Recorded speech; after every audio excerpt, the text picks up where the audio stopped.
Everyone, আসসালামু আলাইকুম। আপনাদের সবাইকে স্বাগতম আমাদের ছোট্ট ব্লগে। সকালে ঘুম থেকে উঠে দেখি কুমড়ো গাছে অনেকগুলো ফুল। তাই নানুকে বললাম, নানু তোমার হাতে কুমড়ো ফুলের বড়া খাবো। নানু বলল চল যাই। নানু একটা একটা করে সব কুমড়ো ফুল তুলে নিল।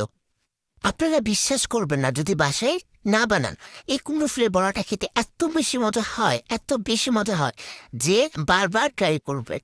সবগুলো ফুল ওঠানো হয়ে গেলে নানু কুমড়ো ফুলগুলো ভালোভাবে ধুয়ে নেয়। নানুকে বারবার করে বলছিলাম, নানু তুমি যখন ব্যাটারটা গুলবে আমাকে ডাক দিবে। নানু বলেই গেছে। সরি এভরিওয়ান, আপনাদেরকে ব্যাটারটা গুলানোটা দেখাতে পারলাম না। বাই দ্য ওয়ে, আপনারা ব্যাটারের মধ্যে দিবেন অল্প একটু হলুদ গুঁড়ো, মরিচ গুঁড়ো, পরিমাণ মতো লবণ, একটু আদা বাটা, আর পেঁয়াজটা বেটে দিবেন, তাহলে স্বাদটা আরো ভালো পাবেন।